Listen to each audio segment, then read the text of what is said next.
Welcome, everybody, to another episode of the Apex Podcast. As always, I am your host, Jan Almasy, and today I am excited to bring somebody on that I met at actually a summer camp for adults that I went to over Memorial Day weekend in the Poconos.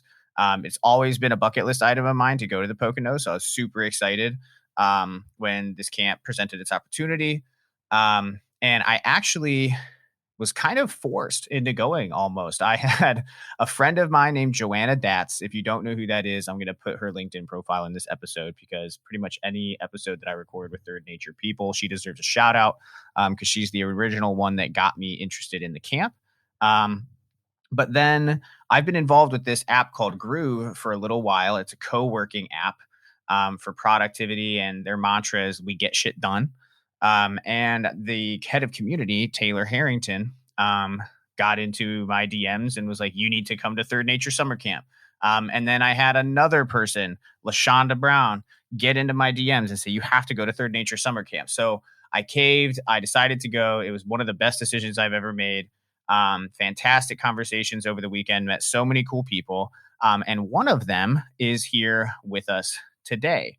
And so we met literally just sitting on a couple of lawn chairs and started talking about her aspirations of entrepreneurship, and wanting to go against the grain and feeling like she's an outside of the box thinker.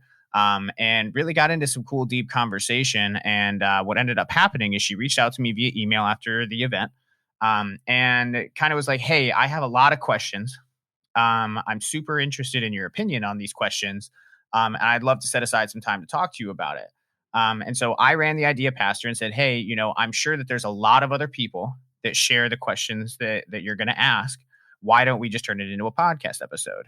And she was grateful enough, or gracious enough, I should say, to come on the show and be willing to kind of shoot these questions live. So I have not seen any of these questions coming into this interview. So this is 100% off of the rip. And I would like to welcome Ms. Susa Breese to the show. How's it going? Hi. Hello. Thanks so much for inviting me on. Yeah, This is no great. problem. Is this one of your first podcast episodes? Actually, the first. Ooh, okay. Yeah, Okay, that's even that's more how green I exciting. am to the game. This is awesome. Well, hopefully you have an amazing experience at the Apex podcast, and it'll incite you, to be a guest on other shows. That's what we kind of aspire to be able to do here is have conversations that leave people wanting to get on another podcast. So I'm happy that you're here for sure. So to introduce yourself to the audience, right outside of the fact that you're this mystery woman that I met sitting on a lawn chair, um, who are you? Where are you from? And how did you end up at Third Nature Summer Camp? Okay, so my name is Susa Breese. I'm from Martha's Vineyard, a little island off the Cape of Massachusetts. Um, I had a pretty tough time as a kid. And, usually people don't introduce themselves with the low point, but it's something that has taught me to be very empathic and hardworking in life because Mm, mm, no matter what, I want to create safe, encouraging spaces for other people and make sure that nothing bad happens to the people that I have influence on or in their lives. So that brought me to a whole journey of self healing. And I studied global development studies and entrepreneurship in college. And I'm really interested in social entrepreneurship and health and well being.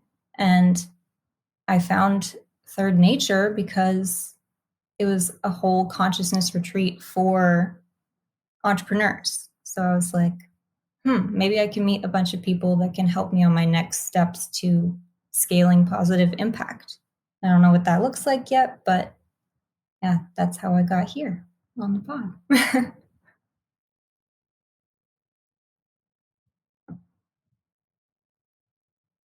So this was really your first go at trying to network into the entrepreneurial space. Yeah.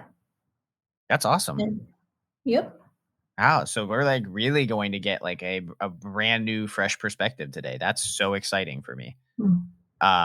To be able to have the opportunity to like have this conversation with you so early on in your journey. I appreciate you like having the willingness to, or at least seeing something in the way that I present the personal brand, or the way that we had our conversation when we were at camp, that are kind of entrusting some of that value add. So thanks for taking the time to come on. And I know that you said that you were kind of preparing a list of questions. Um, Mhm. and I figure we can just kind of dive right into whatever you've got on your mind, and then just let the conversation kind of take itself wherever it goes. So, Sure. My first initial question is, in your experience working with social entrepreneurs and entrepreneurs in general, what is the business model or most effective practices that create the biggest positive impact that you've seen so far? hmm, hmm. So I would say I'm going to break that down into two halves of Mhm. an answer. Um, so first half being what makes the entrepreneur successful, and then the second half being what makes the model successful. Mhm. Um, what I've seen that really makes the entrepreneur successful, especially in the social impact kind of arena, is a deep rooted belief in the impact that they're attempting to have, not necessarily a deep rooted belief in wanting to be successful in business. Mm. Um, because you do have to be successful in business, right? But I would say that like as a founder, right, you can hire MBA level people to help you manage the business, right? You can build a model and hire people in to take care of the business side of things, but especially as a socially conscious founder, you're the only one capable of providing that real vision for the change that you want to see in the world, because a lot of times Mm. they want to see massive impact. We're trying to clean oceans, we're trying to provide people water, we're trying to put shoes on people's feet. um that takes a lot of visionary work. Mm. um and so if you are too focused on the business side of things, you almost get lost in the weeds, I feel like. And when Mhm. things get difficult, you kind of blame yourself a little bit. But if you look at the business side as just a piece of the puzzle on your journey towards accomplishing whatever the social impact thing it is, Mhm. maybe you go through two or three business models on your way to accomplish that impact. But you're willing to go through those ups and downs and that pain of, wins and losses, because you're so focused on the end impact that it doesn't, I mean, it matters, but it doesn't affect you as much as if you were just focused on the model, if that makes sense. Mm. That's so Um, true. It's yeah. like when you're aligned and you have a strong vision, Mm, you're mhm. not going to easily burn out on the little details because you're so connected to the overall mission. Correct. Correct. Yeah. And that kind of feeds into the second half, which is the model, right? And I always say that, like, in a social impact world for entrepreneurship, you really build your company off of three core principles, right? You need transparency, profitability, and a strong why. Mm. And or I'll start with the why. Shout out Simon Sinek. I'll start with the why, and then I'll kind of go through the other two, right? So the start with why portion feeds directly into where that entrepreneur needs to have that vision piece. Um, and that why needs to permeate the organization. It needs to become a part of the language that people at the organization use on a daily basis. It becomes the culture, right? Like, that founder has an opportunity in the early stages of that business to infect, is the wrong word because that has like a negative connotation, but to really allow to take root their mentality and their passion around the vision. And if they can Mm. transmute that into the founding group of people, then that founding group of people can then go out and infuse, that's the word I was looking for, Mhm. infuse that passion into the next layer of employees and the next layer of employees, right? And then the entire organization has this strong why. And then no matter the ups, the downs, the in betweens, they're focused together as a unit on succeeding Mhm. for this impact mission. So that's the first part of the formula for me. The second part, that profitability piece, kind of speaks for Mhm. itself. Like if you're not profitable, you don't have a business. Mhm. um, and profitability can mean a lot of different things, right? Because sometimes businesses don't make money on paper because Mhm. all of their money is going into payroll or operations expenses. And so that business can be expanding and actually not be making a profit. Um, Mhm. but that doesn't mean that the model itself is not profitable over the long term. Because Mhm. startups, when they're first starting out, yeah, they might have a couple of years where they burn in the red, you know, but it's all mostly that revenue is being dedicated to bringing people on payroll. It's being invested into product, so it's not that don't have a profitable model. It's just you're in a non-profitable section of the company's growth. Mhm. But you have to be constantly evaluating whether or not, as your business scales, is it going to continue to make money as it grows. So that's the second one. You have to kind of have a complete eye on what that looks like and be able to make enough money and have enough margin that you can actually donate to the cause that you're trying to solve. You Mhm. can't solve a massive socially impactful problem without enough margin to pay yourself, your employees, and then have something on top of that to give back. Mhm. So that's that second phase. And then the transparency piece, I honestly think the transparency and the why are what really allow you to be profitable in the first place. Um, because that profitability really comes from, the lifetime value of customers. You have the repeat buyers that come back and are buying your product over and over again. And people that are willing to pay 40, $50 for a hoodie or a water bottle or whatever your product is because they know what it's attached to. Mhm. And that's that transparency piece. So, like, a perfect example of this is one of the companies that I work for right now as an advisor is called Ripple. And on their website, early on in the company's development, we came up with this concept of the transparency bottle. So, on Ripple's website, you can see down to the cent where every single dollar that you're spending on that water bottle goes. And it's like Mhm. $1.27 goes to transaction fees. $8.50 gets donated to the well. $8 is operations revenue. $3 is, whatever the amounts are and whatever the things are, the line items, they're all transparent on the site. And I think that instills a lot of trust in people, and allows them to feel like, oh, I know where my money's going. So I'm more willing to give it to you because I'm seeing the impact and I know exactly what's happening with it. Mhm. It's not like I'm purchasing a product and then this company is like, well, we're going to donate 0.5% of our profit yearly, which is a manipulatable number by Mhm. businesses. Like that's kind of their goal, at some points is to actually make it look like, unless they're a publicly traded company, they want to have high profits. Sometimes in the private world, you don't want to display that you're super, super profitable, right? Like you're trying to put that money into investments or, bringing other people on or trying to make it so that you don't have as much. And that affects your ability to donate back. Um, Mhm. and so those are probably the three on the business side. So I think that that's kind of where I would sit, with the explanation on what the founder needs to have and what they should have important. And then kind of the core principles of like building a socially impactful business. Mhm. So being transparent, having a profitable business model, and then having that North Star of leadership so that you can keep momentum throughout yourself and your team as Hmm. you scale. Right. Okay, cool. Exactly.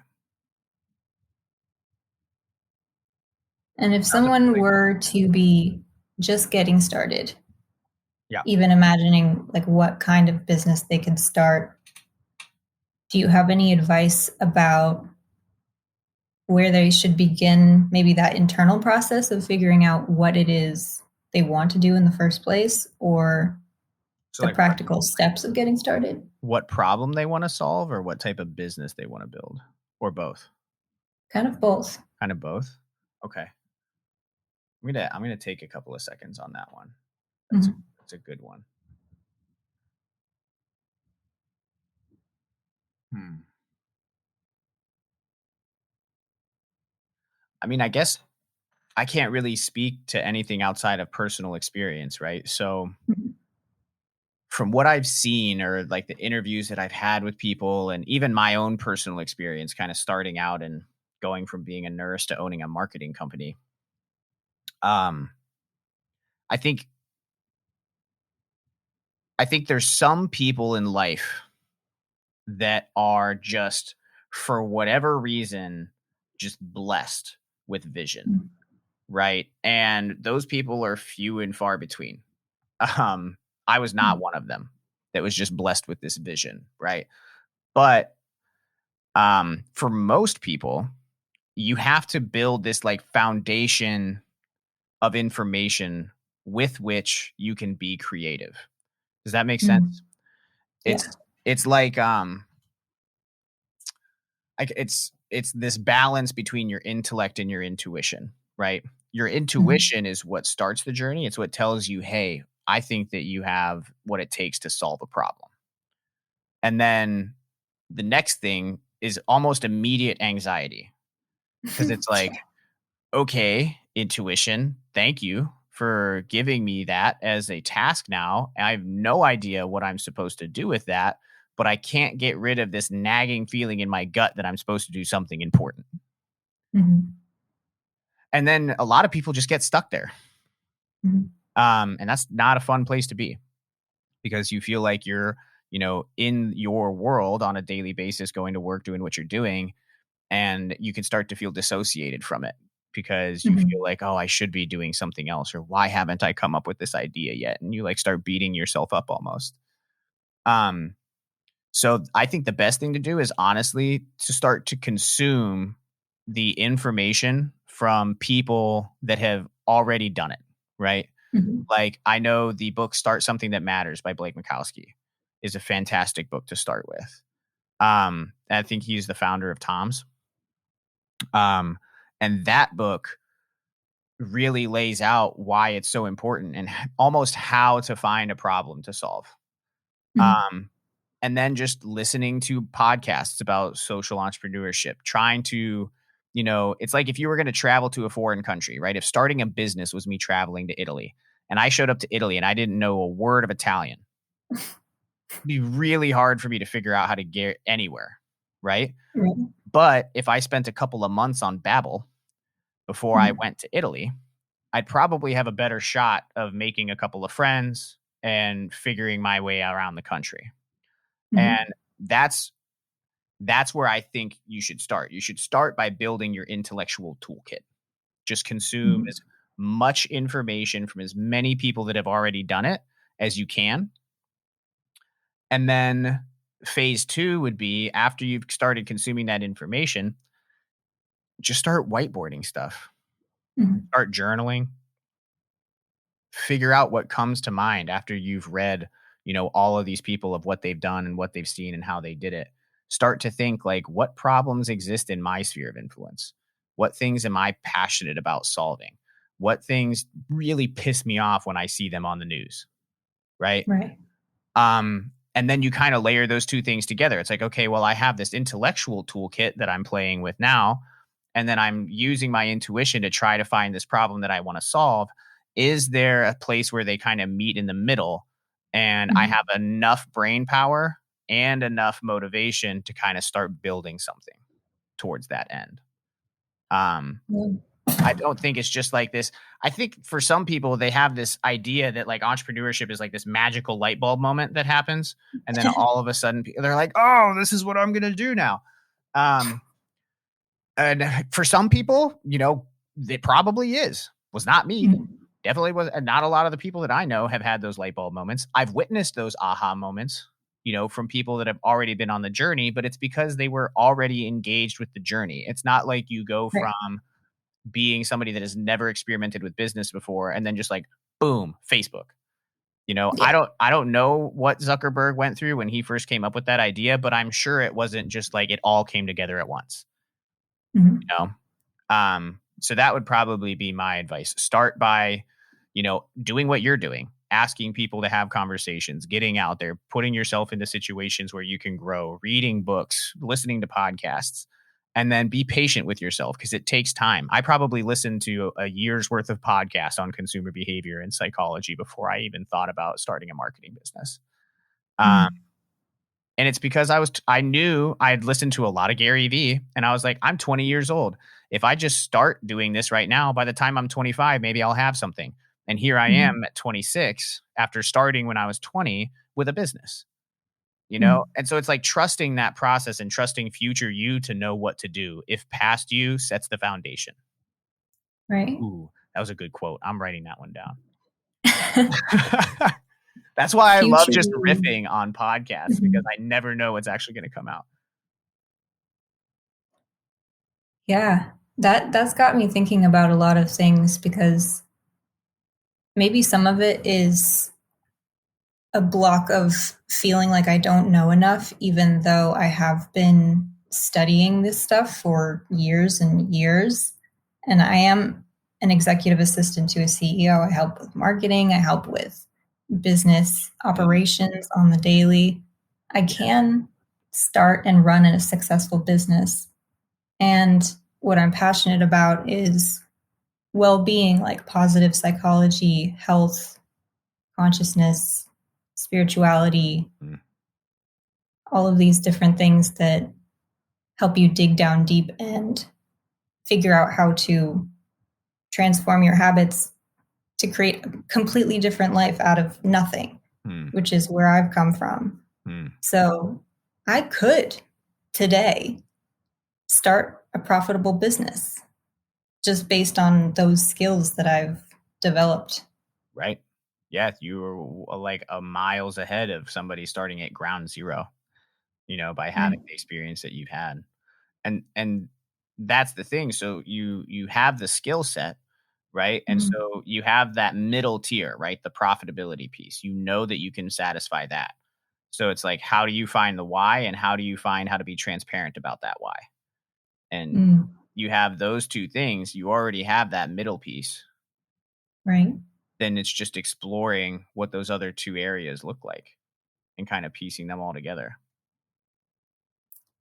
Yeah. Ever since camp, I've just been like writing like crazy on this blog that I called Ren Breeze, like REN, Mhm. breeze.blog. And I've been putting all of my like well-being tidbits on there.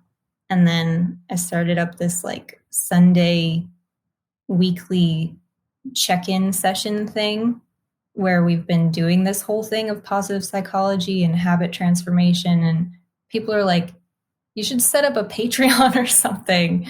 And I'm like, actually, yeah.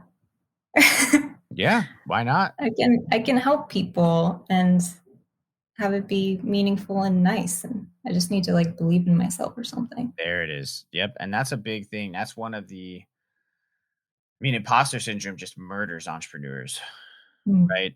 It gets in a lot of people's ways. It gets in my way weekly. mm, It's not a battle that I think anybody ever fully beats. mm, I just think that over time it gets easier to win. Um, mm, it's like when I went to basic training for the Air Force. They told us when we first got down there, it was 8.5 weeks. Might have been mm, 10 weeks. I don't know. Either way, they told us the first week that we were down there, they were like, week to week, we're not letting up. It's not going to get any easier. You're just going to get mm. better at it. Oh, Um, and that's kind of how I like to look at entrepreneurship. It's like it never gets easier. You just get better at it. So you can handle more and more complex issues. You can handle managing one more person, right? You mm, can handle one decibel higher of a stressful scenario. Um, and then, a decade into it, that's why I have so much respect for entrepreneurs that have been in the game for 10, 15, 20 years. So I'm like, holy crap. like the amount of situations that you had to have encountered and worked through and all of the above is just insane at that point. Right. I guess what came up for me when you were saying that is that you set the identity, like in behavior change, the model is like who you believe you are, what your identity is how you start to behave. So, like, if you set the identity as somebody who is a hardworking entrepreneur that's, successful doing all these things, it takes some time to fit into that mold, Hmm. like to grow into it. But if you set it at that level and just jump in the deep end, like we were talking about, you're going to learn how to swim. You're going to learn how to fit into that identity that you've set for yourself, and it'll feel more natural over time, right? Exactly. Exactly. Yeah. I would much rather jump into a lake and in my brain be going, I'm a swimmer. I'm a swimmer. I'm a swimmer. I'm a swimmer. Instead of jumping into a lake and be like, I'm drowning. I'm drowning. I'm drowning. I'm Right. drowning.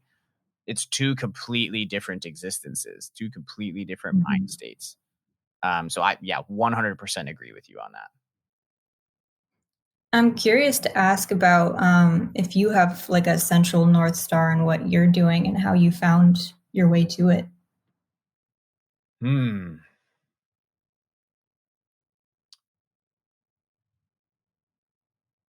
Hmm. Okay. I'm trying to figure out how I want to answer that one. Mm.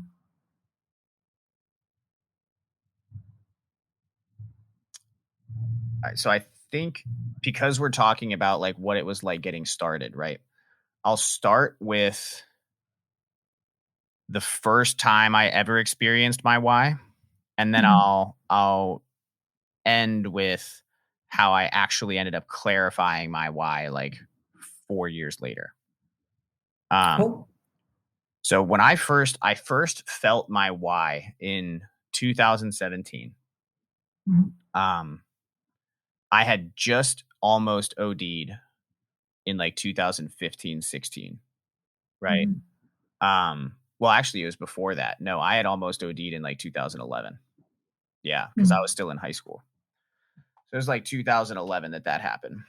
Um, and in 2017, at that point, I had been in the military for multiple years. I was in nursing school. I was clean. I haven't had any issues with relapse since um, my OD. And 2017, we set the national record in my county for the number Mhm. of high school age suicides in a school year.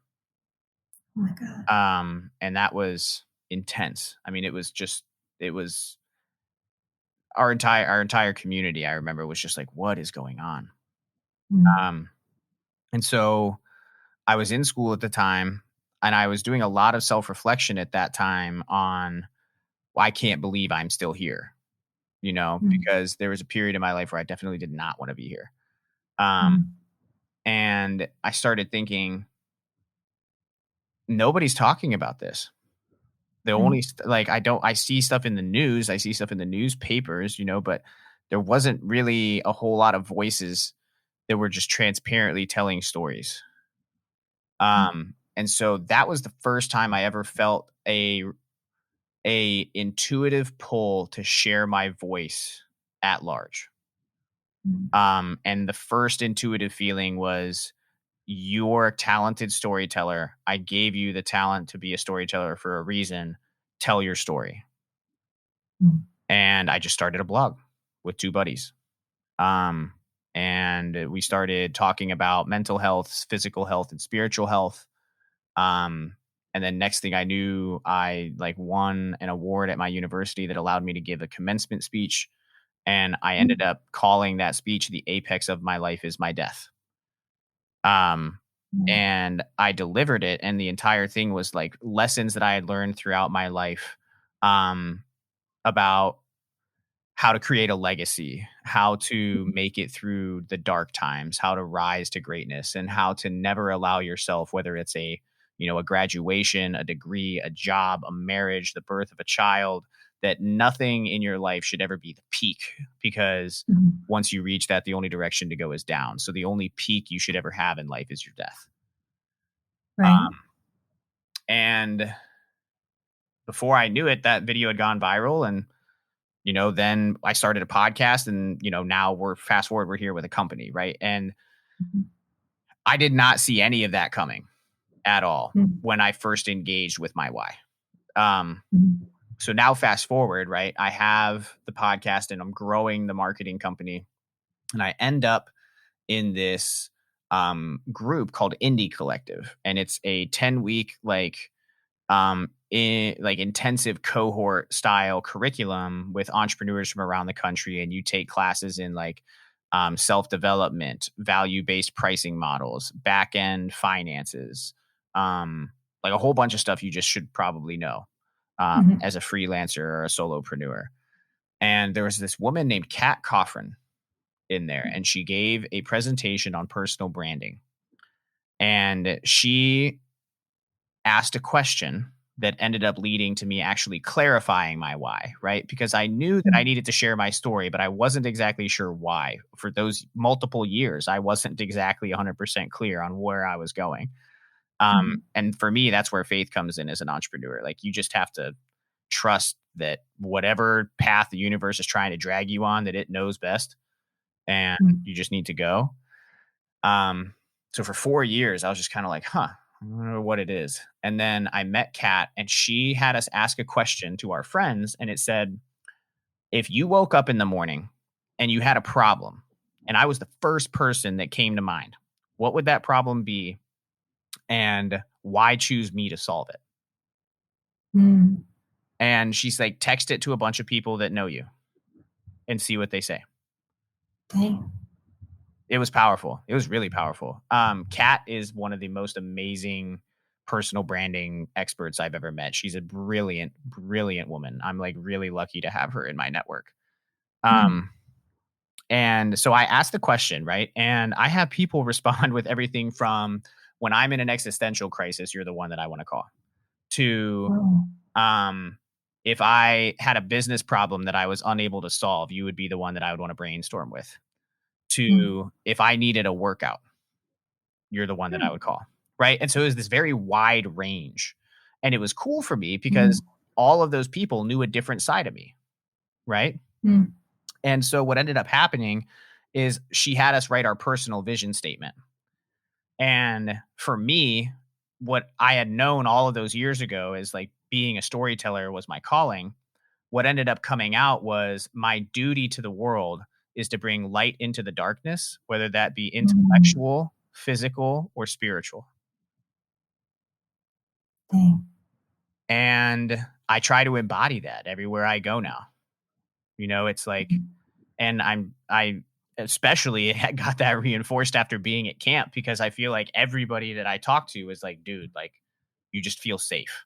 Like, you just feel like the energy that you have is good. And that meant a lot to me, because for the last year, very, very purposely, I've been trying to embody that personal mission statement, right? To bring the light to the dark, whether it's emotional, physical, or spiritual. And Right. it's been cool because, my business has its own mission and vision statement. Um, but as a founder, sometimes it's easy to get yourself lost and think that your business's mission statement is your mission statement, and it's not. Right. And so that's kind of where I think I ironed out my why. Mm. Is I first discovered it with that intuitive feeling to just like, you need to talk about things that you're uncomfortable talking about. Right. And then later on, here's why I told you you needed to talk about those things, and this is what your calling is for the rest of your life.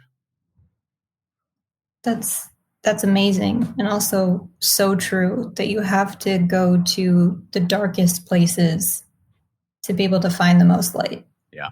Yep. I agree. I agree. That's why I try to be very purposeful about, like, when I'm having conversations with people, to be very purposeful about making them feel like I'm providing them a space Mhm. to be them. Yeah. And I try to carry that in my demeanor, my tone of voice, um, my body language. And at this point, it's just subconscious, but Mm. when I was younger, when I was 19, 20, 21, 22 years old, I had to be very purposeful about it. I had to think Mm. like, okay, I want to have open hands. I want to relax my shoulders. I want to, make sure that I'm facing them, but I'm not direct on. Like there's all of this stuff that I just kind of taught myself. And now I just do it. My body just Mm. knows how to make somebody feel comfortable in a conversation. Um, but it's not something necessarily that I feel like I was born innately with. I was really awkward growing up. So it took a lot of work and a lot of unwinding some of the homeschooling awkwardness that I had, um, to be able to provide that safe space for people. You're not alone. I think it's a unique gift to go from feeling awkward to people with people to becoming more comfortable. I think it comes with a lot more empathy for Mm, people who are having maybe social anxiety or more mhm. self-conscious because you know where they're coming from. So you're actually able to make them feel more safe and comfortable because you've been coming from that place. Yeah, you can see it in people's eyes Mm-hmm. very, very easily. Um, so yeah, no, I agree with that for sure. It's like if you know what that feels like, you don't want others to have to feel that way. Which is a Mm-hmm. slippery slope though, right? Like you don't want to just mold yourself to other people in order to help them not feel uncomfortable. Um, Right. this is where like I have kind of an alternate definition of kindness than I feel like most people have, because I feel Mm-hmm. like sometimes in order to be kind, you have to be an asshole. Um, and it's I mean, I'm true. Like because Mm-hmm. being kind to me is doing what's best for somebody, right? Mm-hmm. And loving somebody is wanting them to prosper, right? Like that's for me, that's like my definition of love, right? Like wanting everything around you to flourish and not Mm-hmm. having any negative feelings or wanting destruction on anything that's in your circle. Right. Um, and in order to do that, sometimes you got to push people or hold Mm-hmm. people accountable, or have difficult conversations with them. Mm-hmm. And that's sometimes being kind can be looking in somebody's eyes, seeing that they're uncomfortable and telling them, you seem really uncomfortable, why is that? Mm-hmm. And drawing them out of it, because really I feel like the only way you get more comfortable with stuff, and this just comes from more of the counseling background, is exposure. It's just, Right.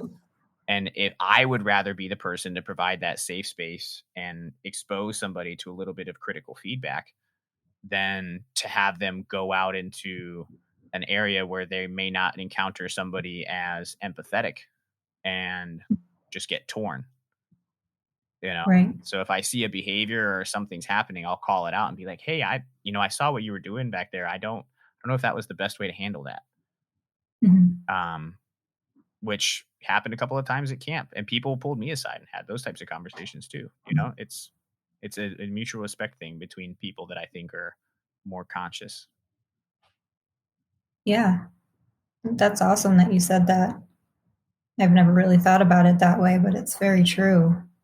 The kindness thing. Having a safe space. Yeah. I feel like if somebody confronts you and it's a defensive thing, you could maybe go into denial or something like that. So it's interesting that you said like you create a safe space to let them know what you're observing non-judgmentally and then just be curious about it. Like, where did that come from? So Exactly. they have the opportunity to dive into it without shutting off and getting defensive. Exactly. When you confront somebody about something that you don't necessarily agree with, I always try to approach it from the area of ignorance rather than malice, Right. right? I don't believe that the majority of people are malintentioned. I think Mhm. that sometimes people just look over details, right? And I have to remind myself that I'm a trained nurse and I've worked in clinical psychology, and Mhm. so I pick up on a lot of things that most people don't. And, Mhm. and when I was like around Victoria over the weekend, she picked up on stuff that I do that I don't pick up on because she's been Mhm. in the psych world for so much longer and has encountered so many different situations. Mhm. And so I can't even imagine what it would be like her walking around on a daily basis, Mhm. trying not to analyze people's moves, because Right. it just becomes a part of who you are. Mhm. These are Well, all that's inspired fantastic me to be questions. around conscious people more. Yeah, Sorry. yeah. No, these are fantastic questions, Susan. I love where you're taking these. Mm. Yeah, I guess in the end, it's all about like, how do I make the most positive impact? And we've gone over like that in terms of entrepreneurship and interacting with other people. I guess what it boils down to is like having an intention and then holding everything in kind of a compassionate and intentional awareness. Mm, mm-hmm. So you always have a direction, you're always moving in it, and then everything you do and everything you build is a part of that mission. Right. Right. Exactly. It becomes a part of your lens, right? That you view the Mm, world through. I feel like, especially in entrepreneurship, like it takes a lot of creativity, especially as a founder or a visionary for an organization. And I've had the best ideas talking to Starbucks baristas or checking out at the gas station or mm, going on a hike, and it's just because I have such a strong pull to my why. mhm, I'm able to look at everyday interactions in the context of I wonder how that would fit into this picture. Or wow, this person said this, like that makes me think of something to do with what I'm trying to build. mhm, And you do that, hundreds of times a week for years.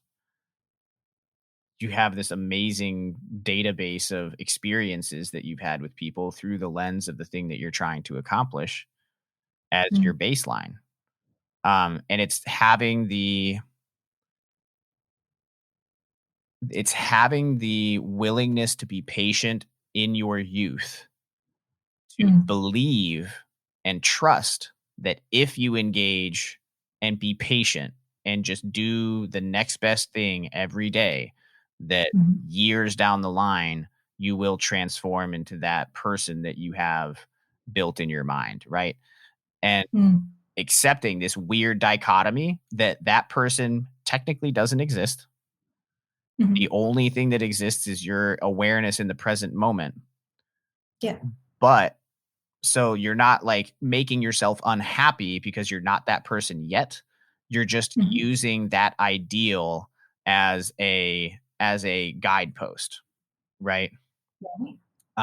And it's like if I engage, and it's the difference between a little kid wanting to be an astronaut someday or a little kid wanting to be a doctor. If the little kid wants to be an astronaut and is dreaming about being an astronaut, they're going to Mhm. nerd out on Nova Yeah. Science Now and Neil deGrasse Mhm. Tyson, right? If they picture themselves as a physician, they're probably going to watch like YouTube videos of little baby doctors talking about medical stuff, right? Mhm. Like your reality shapes itself to what you choose to engage with. And if you say, Mhm. I want to be a social impact entrepreneur, and you start reading these books and you start talking to people and it's inevitable. Like Mhm. it'll happen at some point if you keep engaging with it. And I think Harris, one of the other guys that was at camp, put it in a really funny way that I thought was awesome because I was confessing to him that there was times in our business where like, I didn't know if we were going to make payroll.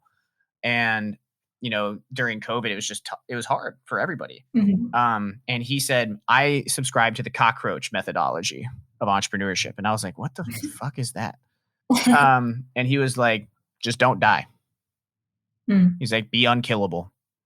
He was like, Mhm. that's the key to entrepreneurship. It's not massive growth spikes.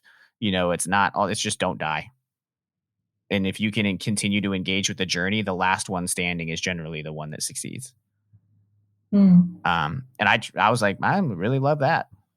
It's, That's amazing. yeah, it's like, don't beat yourself up for the things that you haven't accomplished yet. You have to stay motivated. You have to have discipline. You have to take pride in your accomplishments. But at the end of the Mhm. day, if you wake up and you're like, fuck yeah, I get to be an entrepreneur again today, Mm. then you're in a good space, you know? And there's been times Yeah. where over the entrepreneurial journey where I've had to get part-time jobs and, other stuff like that. But in the back of my mind, I'm like, this is a temporary stepping stone. I'm going to still be an entrepreneur at the end of this. Yeah, because you have a belief, you have a vision. Exactly. And that's, yeah, back to the whole why anchor is that's why it's so Mhm. important. So if I put it into a little model like my brain has done just now, it's like your impact is a result of what you do, and what you do is a result of what you are thinking and what you are imagining. So your perception of your identity and your mission and all of that, with time and with perseverance, becomes your impact. Right. But if you give up on it beforehand, it's never going to happen. Yep. Yep. But if you just embody it, it will happen inevitably. Did you go to Gly's workshop over camp? I Or were didn't. you at I really wanted to, but the whole like be do have model he was talking about. Yeah, that's exactly. So I'm like, you just explained the be do have model, basically. Mm. So that's what's really cool about what Gly does is he kind of talks about that, right? How we live in this world where it seems like we have to do, and then we get to have, and then once we have, we get to be. Mm-hmm. But he's like, I'm actually going to flip this around, right? And he's like, I Mm-hmm. think if you be and you set your vision, you Mm-hmm. start embodying, you're like, okay, I want to be a bodybuilder. What would a bodybuilder do? Mm-hmm. And so you start to exist in that state and you're like, okay, well, I'm going to start dieting. I'm going to start working out. I'm going to start doing this. And at the beginning, you might be 40 pounds overweight. I have no Mm-hmm. idea what a diet looks like.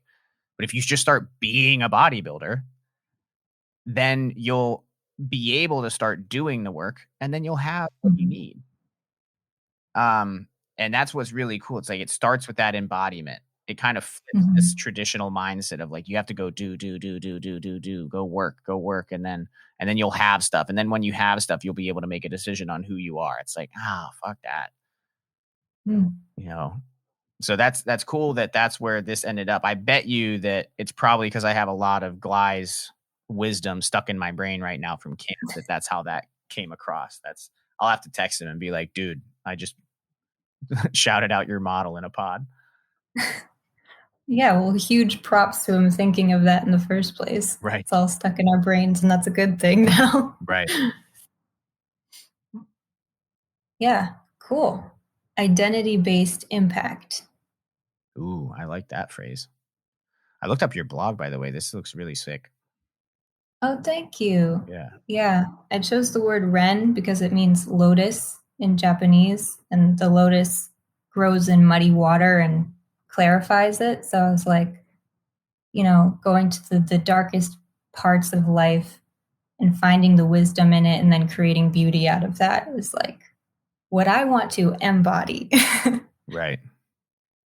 So that's what it's based off of, is just all of the wisdom and healing and well-being resources I've learned trying to heal myself and get to another place in life. Right. Right. Well, so that brings up like, so if you had to think about after we've been talking it feels like we've been talking for 10 minutes. It's already almost been an hour. What are some things that have come up for you, like inside of your journey right now? Like leaving this conversation, what are some things that you're like, oh, I'm going to start doing this, or like some things that you heard that stood out? Honestly, it's the identity piece. I feel like I'm growing out of an image of myself that was created by people who didn't understand Mm, how much I could be. mm, that's So I have to like shed this old skin and stop like trying to fit into this mold that's too small for me and just like grow into the identity that I know that I can become. I think that was the biggest switch in this conversation right. that I realized. That's beautiful. Yeah. Mm. Yeah. Just, and understanding that identity has permission to evolve. I Mm. feel like, especially in today's day and age, I dealt with it personally a lot. I stopped producing content for almost a year last year. Mm. This is, I'm back on the roll now with the podcasts, but it was a while that I wasn't recording Mhm. anything because I didn't think that anybody gave a shit about what I had to say. Um, and I think it was a mismatch in identity that was causing that, right? It Mm. was like I was trying to be this marketer. I was trying to, you know, shed an old identity and become this new identity instead of realizing like it's all me. And Mhm. every single experience that I've had up until this point has allowed me to exist in the exact space that I'm in, right? Mm. Um, my my nursing school was not $30,000 in debt in 5 years of my life for nothing, even though I'm not a nurse, right? It Mm. was a very purposeful growth experience that taught me how to empathize with people in their weakest moments. Right. The military was not 6 years of my life wasted because I turned down a captain's commission and, a Mm. career. It was a purposeful time to teach me how to lead large groups of people, understand discipline, organization. Mm. And then the same thing with the different business models that we've been through. We've been through probably 4 or 5 business models, and, every single change, it's like the identity had to grow slightly or alter slightly, and the beautiful Mm. thing is if you have that strong why, it doesn't matter what identity you have to take on to get there. You just need to get Mhm. to the why. And it kind of frees you up to like not be, who you were on TikTok a year ago. That Mhm. person doesn't exist anymore. Right. Even though your audience, and I've felt this personally, even though your audience may be putting pressure on you to be that person from a year ago because they enjoyed that content and they needed to hear it, unfortunately, guys, I evolve too. My Mhm. content will evolve and the things that I'm passionate about will change. So I'm grateful for you to be along with this journey, but I'm going to change along my destination to my why as well. Mm. And being comfortable with that and predicting that. It's like, well, this is who I am right now. And that may shift, but that's okay Mm. because it's all in the service of this destination that I have envisioned for myself. That's awesome. It's like so much of society is based around that achievement culture kind of thing.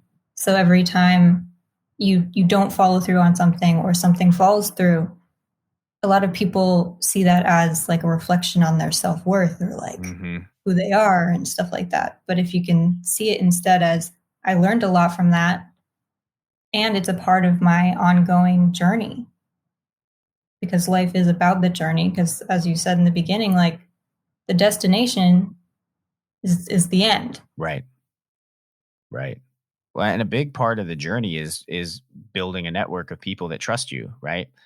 And Mm. I have never met a single person that has come off to me as a perfectionist that I trust any actually probably trust them less than somebody that comes up to me and is like, "Yo, yeah, I fucked up."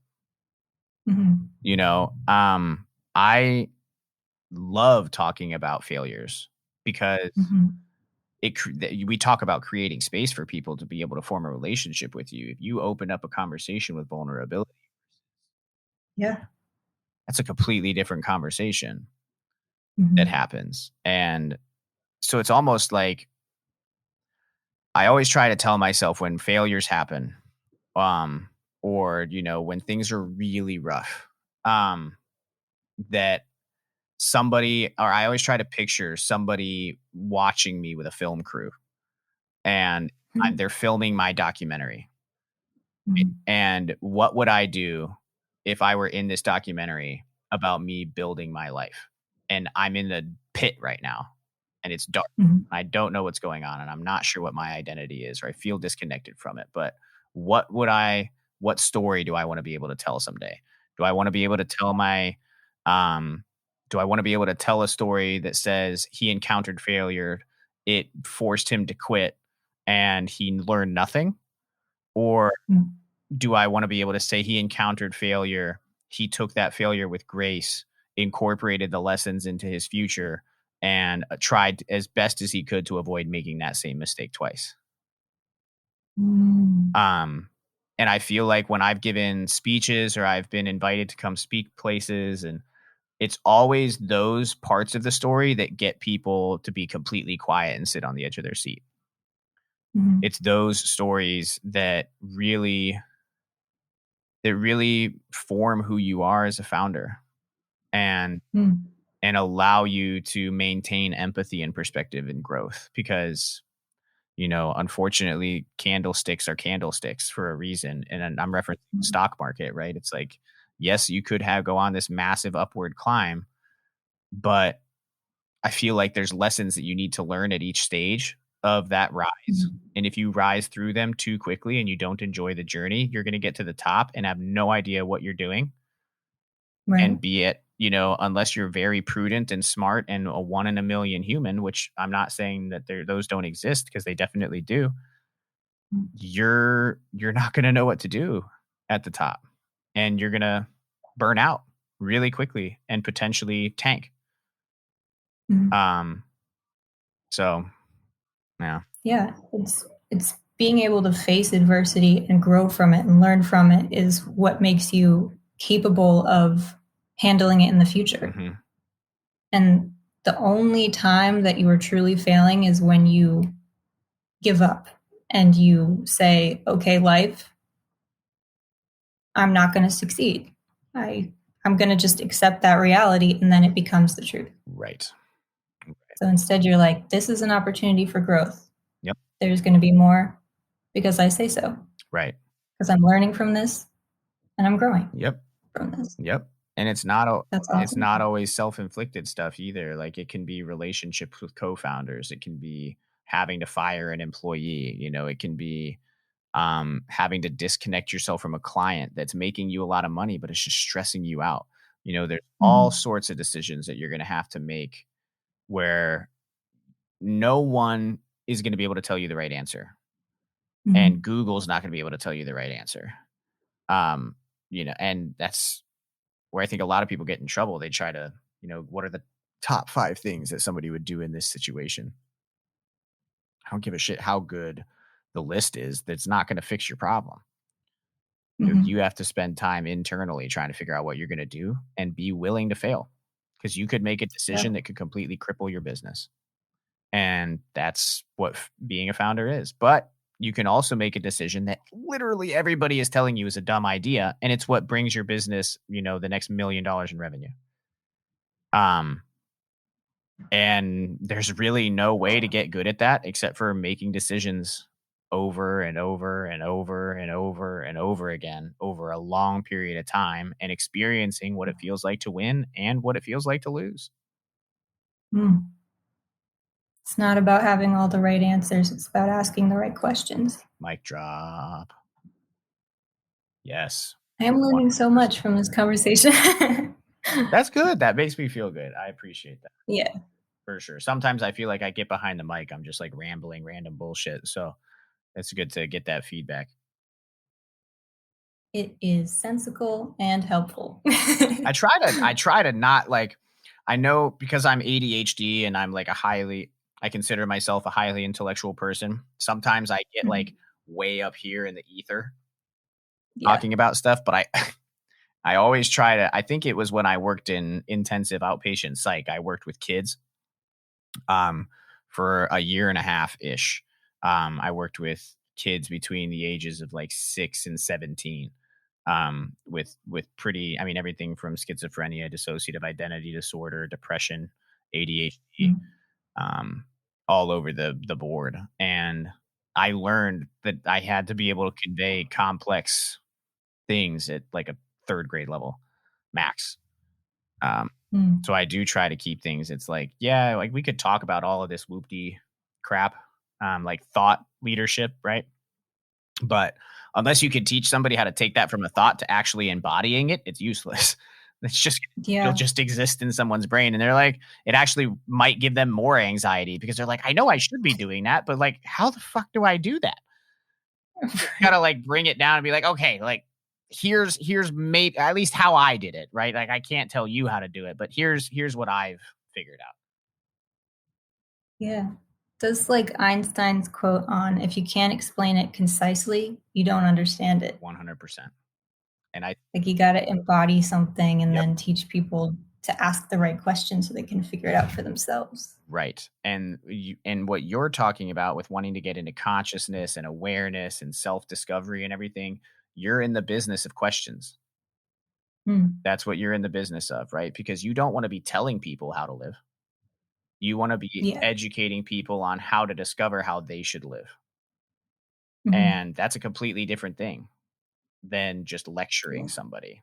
You're I like am just like looked over a couple of the titles and stuff of the things that you're writing about in your blog, and you're genuinely trying to give people the toolkit that they need to start this exploration journey for themselves, and that's really cool. Yeah. It's really through the conversations that have been the most helpful, I'm noticing, because you ask people questions like, how would you solve this given what you know? And believing in yourself, how would you solve this? And they figure it out like instantly. I And they're like, what? And I'm like, yeah. I love those types of questions because everybody solves it differently. Isn't that wild? Like Yeah. everybody solves it Mhm. differently, and a lot of them end up in the same result. But they take like all different Mhm. pathways to get there. It drives me nuts when I think about school. And they're like, "Oh, you have to do this way for a grade, otherwise you fail." And it's like, hold on, but like, if I got the right answer, why do I need to? Like, you can see my work. You can see I didn't cheat. Like, so what if I didn't use the exact same logic that you used? Like, I got to the Right? right destination. That was always frustrating for me. It is frustrating. There is no like one way to be. I feel like society is so conforming, like it's trying to put you into this mold, and you're like, you're a person. You're going to do things a bunch of different ways. Right. Oh, I actually, this brings up an interesting point. Mhm. So, uh, like what with what you just said, right? Like society tries to mold you into this box. Mhm. So I'm always of the opinion that things happen in pendulum swings in people's life, right? It's Mm. I'll use your like a relationship as an example, right? Generally, and this is generally, right? Like I'm sure we're saying the majority of people. I know there's outliers where this doesn't happen, but generally, like you experience your quote unquote first love, right?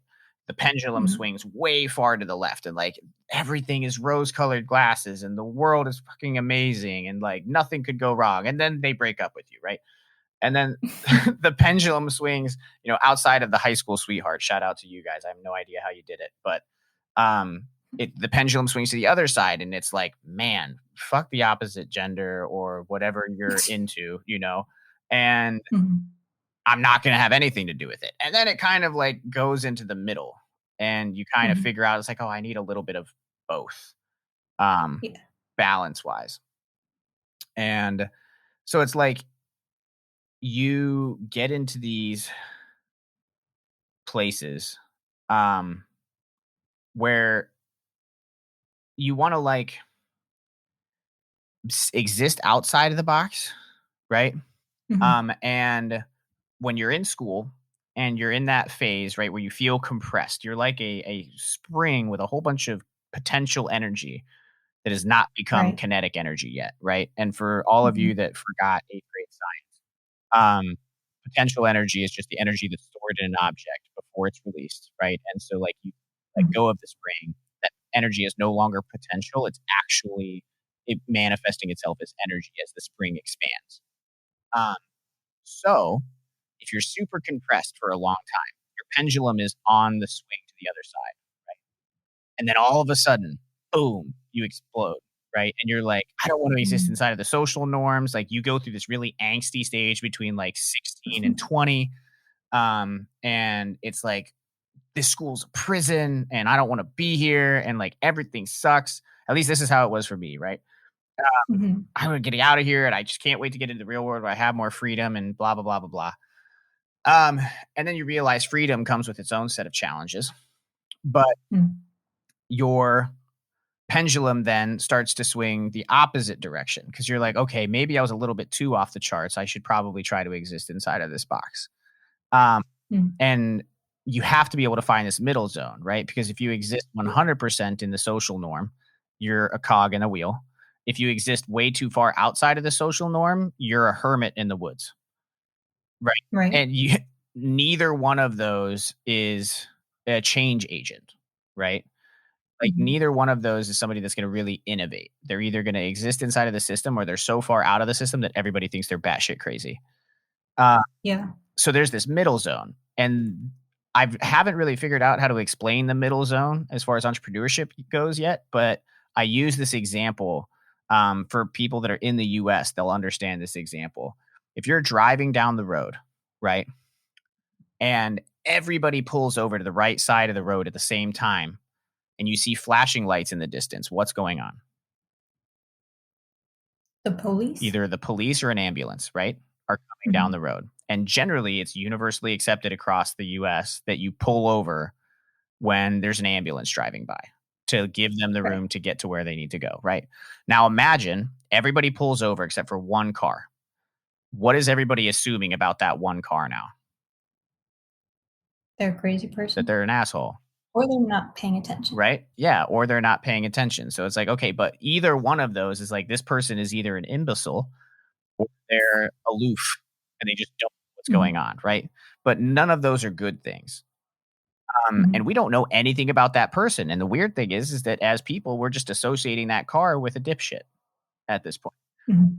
And so that's kind of the example that I use for social norms. It's like, okay, you can exist as far out of the box as you want when it comes to your identity.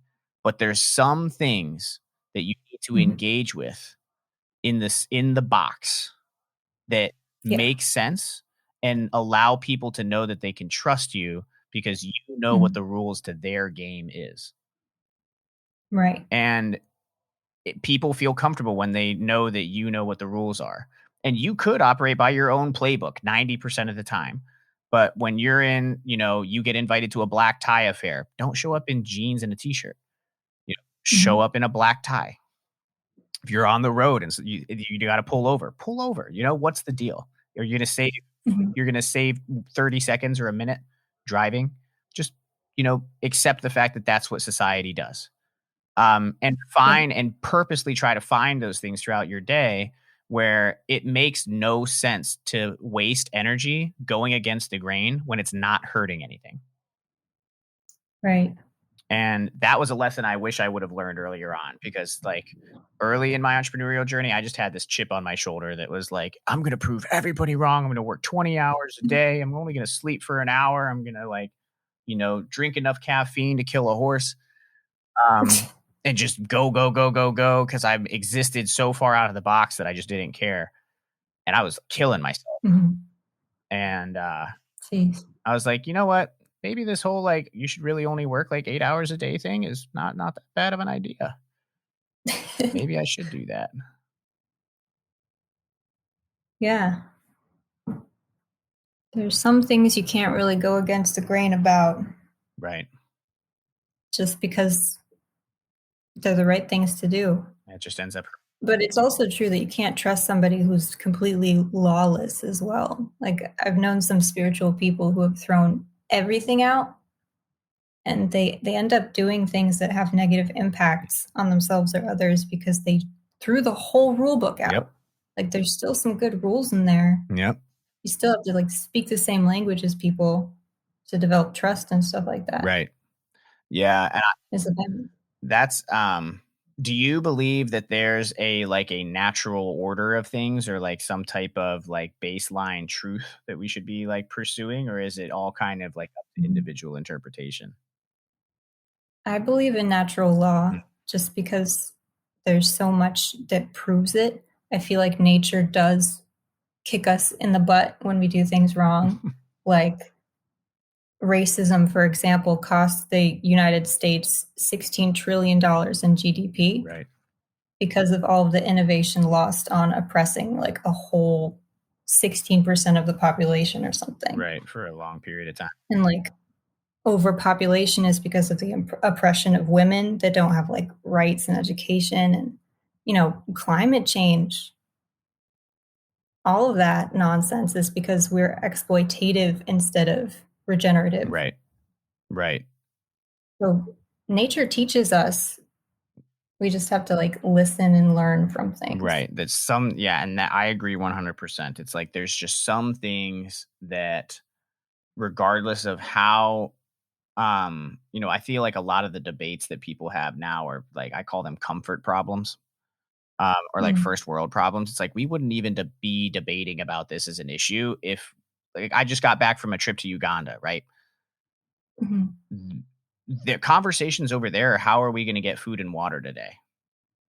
It's Yeah. not, how am I going to tear down this other race or this other group of people, or this other person that's a different sexuality than me, or whatever that Mhm. looks like. That's not the conversations. It's, how can Yeah. we come together as a community and like make sure we stay alive. And so I'm like, wow, what a Right. privilege it is to live in a country that, yes, we've had all of these problems and everything, but we're really arguing over stuff because we're so stable at home. We have food, we Mhm. have water, and like even the poorest of the poor have decent support systems. And I'm not saying they don't Mhm. need renovated, because I do believe that they do need updated, but that's where a lot of these kind of arguments come out.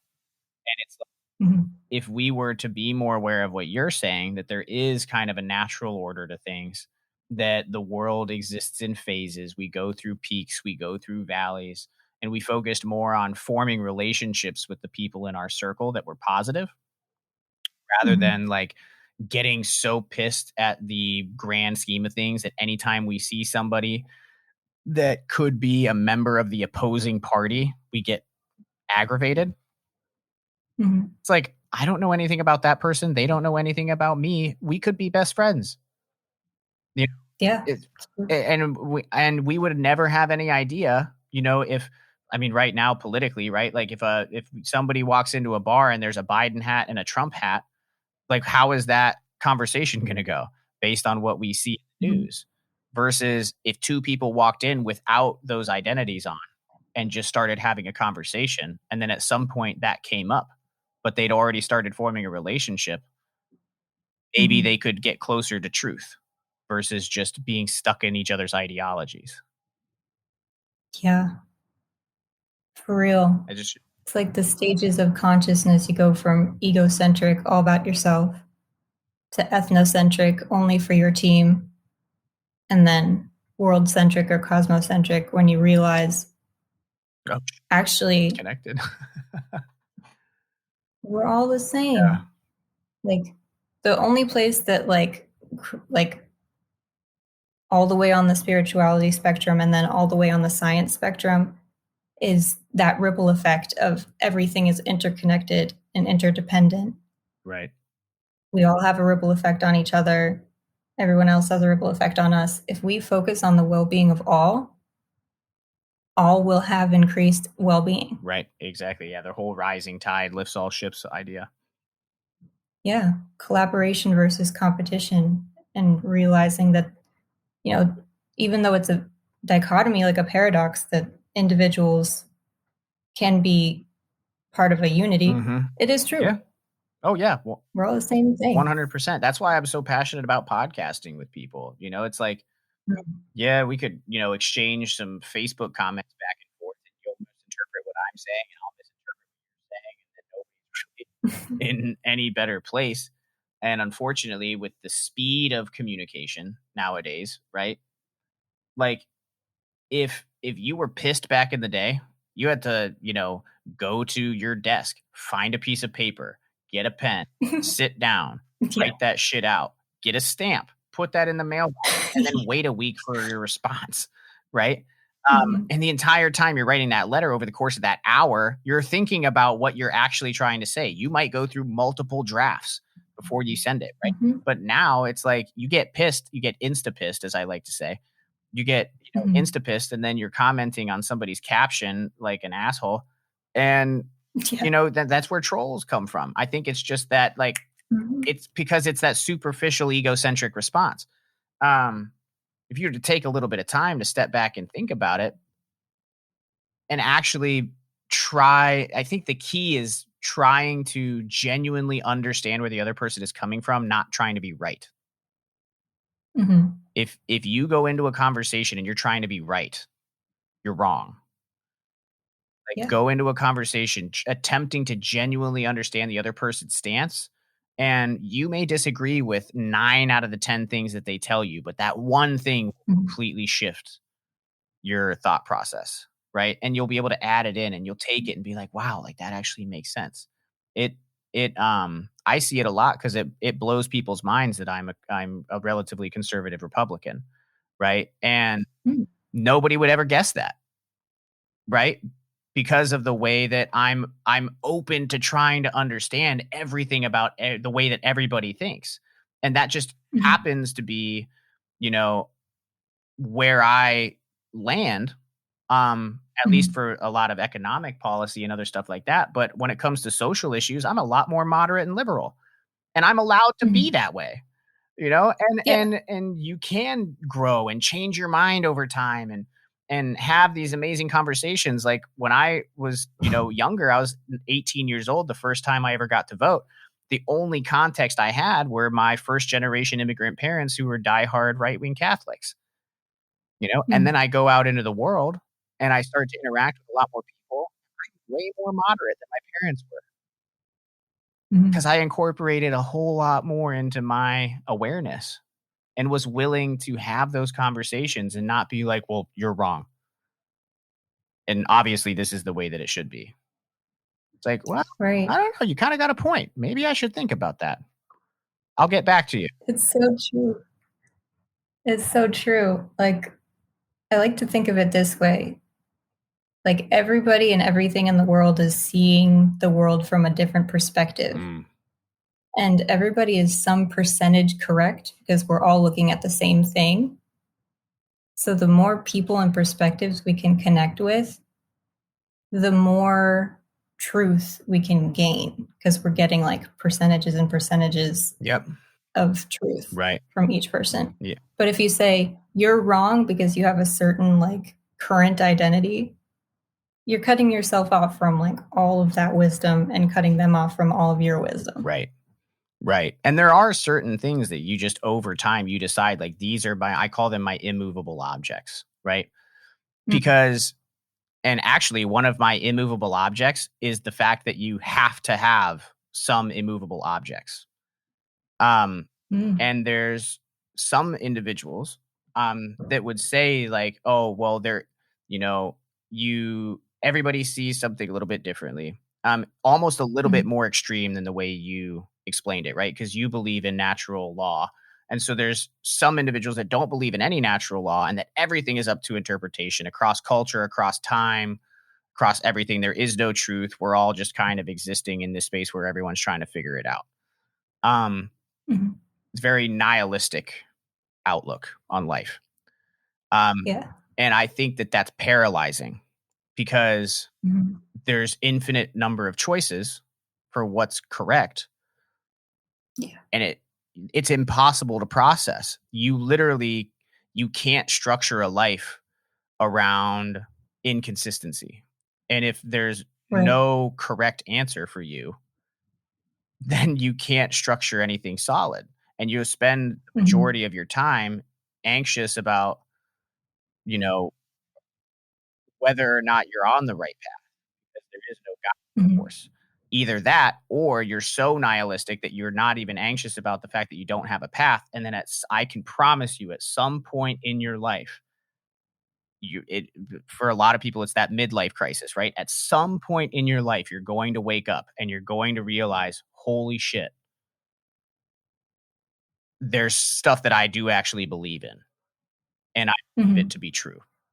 And all of these Yeah. years of me not trusting myself to believe that that's true, I have to look back on that now. Um, Mhm. and so I try to advocate. I'm like, you have to have some things that you're just immovable on. And some Yeah. of them are really simple. Like for me, if I'm in a situation and I see anybody demeaning somebody or like Mhm. harming somebody in any way or anything, I go from teddy bear to grizzly bear really fast. Yeah. And that's an immovable object for me. That is unacceptable no matter what way you look at it. That's just not a thing that you like. You can do it when you're not around me, right? I Mhm. can't stop that. But as soon as you're in my line of sight, if I see that happening, I'm intervening. Uh, Mhm. and you just continue to layer those things. And I have a lot of those immovable objects, but you start to layer those things, and that becomes who people know you to be, right? Like, Right. they know, okay, this is where Jan's line is in the sand, and I shouldn't step Mhm. on it. Yeah. Um, and that allows you to kind of balance that whole existing inside of the box, but also being a little bit of an anarchist, like you need to be an entrepreneur. If people at least know, like, okay, this is how they've defined their box, right? Mhm. Like if I were to go interact with Gly, I know that I'm going to have an amazing conscious conversation because that's who he embodies. Mhm. And so he's chosen for part of his truth that like consciousness is a core part of somebody's experience, and that's Yeah. truth for him, and that's immovable, Mhm. and it's a strong belief. So that's what I would say. It's like, yes, you have to take in everybody's data points, and it's Mhm. important to exist in that state of being for a period of your life. But then I've noticed as I've started to get closer to 30, um, I have to start cutting out some of the ideas. It's like, well, I actually, what, Yeah. I don't agree with that, and that's okay. And Mhm. I don't agree with that one, and that's fine too. These Yeah. ones that I really agree with, this is who I want to embody. I'm going to embody these values. Yeah. I think that's the key to coming to terms with subjectivity and the absurdity of existence. It's like, I love yes. the way you just put that. The absurdity of existence. That's a great. That is a. that's a. That's a Yeah. great way to explain it. Because it's like you are as much creating those pillars of what you think are true and thus are true. And also, you could believe in anything else and make that true. Mm, It's like subjectivity takes acceptance of this dichotomy of everything matters and nothing matters. And in the middle of it is like, I'm creating meaning and I can create any meaning. But then once I create that, that will become my reality. right. So I feel like taking in all of these perspectives allows you to choose which ones Hmm. you want to construct your reality from. Yeah. Yep. It's because you don't know what you don't know until you know it, Yeah. right? And Hmm. it's like you don't know what you don't know, and then you Yeah. know what you don't know, and then you know Hmm. things, and then you can embody things. Yeah.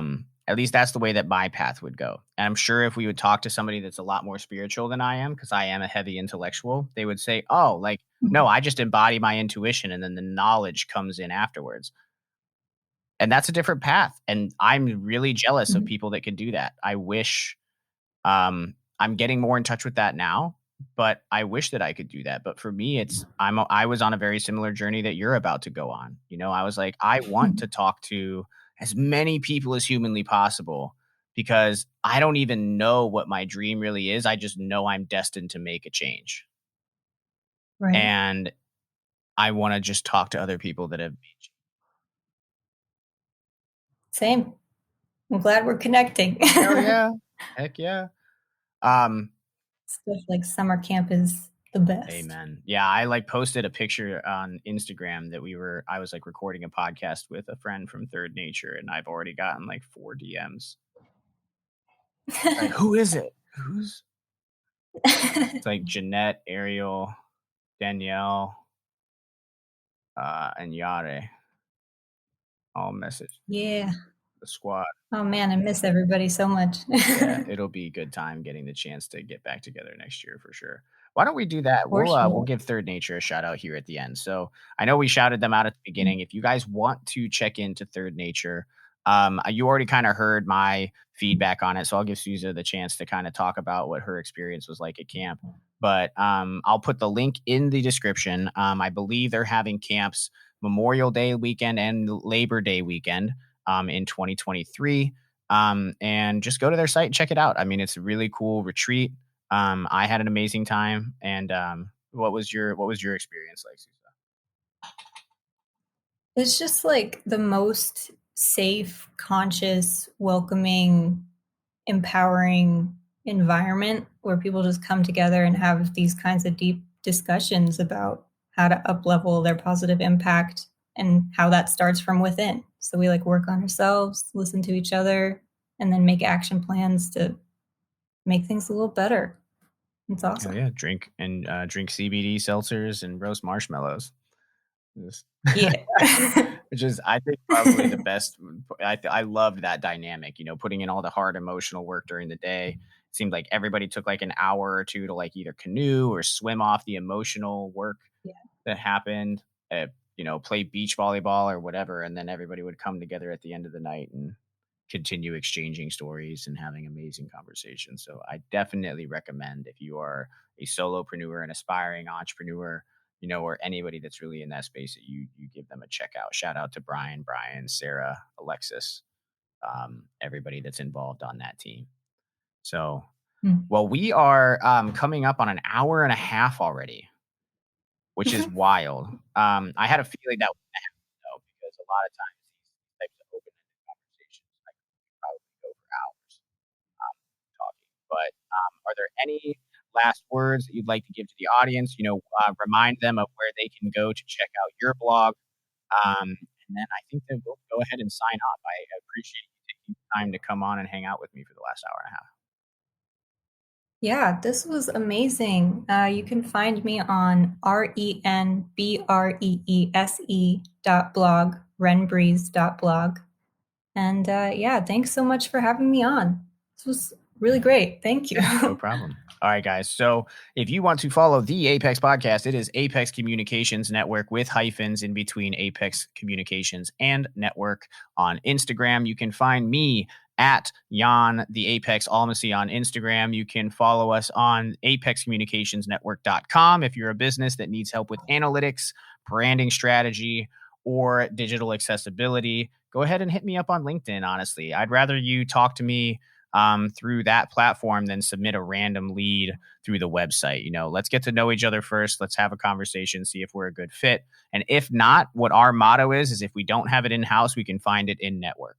So if you have, a problem that you've been trying to solve for a while, I've been blessed over the last 4 or 5 years to really build a solid network of amazing freelancers and things ranging from graphic design to data analytics to SQL data builds to Google Analytics and paid marketing advertising. So anything inside of those realms, go ahead and hit me up. And until next time, I will talk to you guys soon.